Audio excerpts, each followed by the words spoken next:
Hindi ko alam kung bakit nagtagal kayo na sumagot ng yes or no. You listen to the question para hindi na paulit-ulit. Lahat ng tanong tungkol sa modernization program, iba-iba ang sumasagot eh. 500,000 na mga family members nitong mga drivers na ito ay yung maapektuhan. Yun yung papatayin ninyo. Yun yung magugutom. Bumaba po ako mismo sa terminal po ng jeep at sinasabi nila na sumunod lang sila dahil sa takot.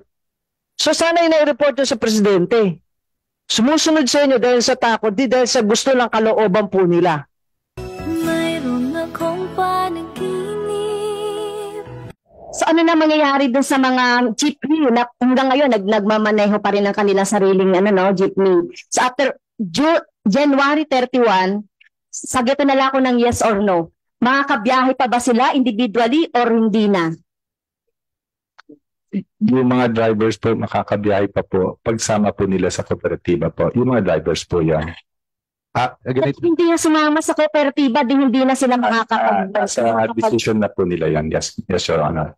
As a driver na po yan. It's their decision po. So, ibig sabihin, Mr. Chair, after January 31, uhulihin na lahat ng lahat ng mga drivers na babiyahe individually. So yun natatandaan natin. Ano magiging epekto niyan, Mr. Chair, sa ating mga commuters, sa ating mga drivers, sa pamilya nitong mga drivers na to? Yan po, Mr. Chair. DOTR, please answer the question.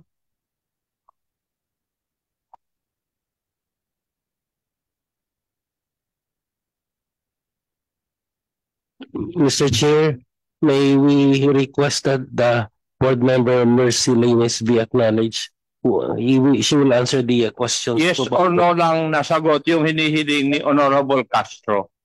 Hindi ko alam kung bakit nagtatagal kayo na sumagot ng yes or no. Yun lang ang tanong eh. Yes. Sir, Mr. Chair, the answer is hanggang January 31 makakabiyahe pa sila. Sir, ang tanong, you listen to the question para hindi na paulit-ulit. Hindi na, Your Honor, Mr. Chair. Ano? Hindi na po sila makakabiyahe yung mga operators na hindi nag-consolidate. Ano ang basis ninyo na hindi nyo mapapatakbo sila after January 31? Are you canceling their franchise? Yes. After January 31, we will be initiating proceedings for the show cause order muna for them to answer kung bakit po kailangan nilang makancel kailangan silang tumuloy sa kanilang prangkisa.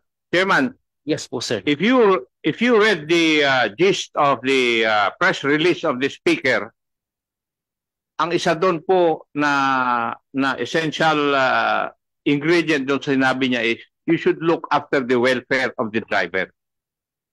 What you're telling me is you're not looking after the welfare of the driver. They will be observed by the government. And your action today would show that this program is a headless chicken. Wala eh. Walang tao sa inyo na makasagot lahat ng tinatanong ng aking kasamahan dito. And it shows na wala talagang nagkukompas dito sa programang ito.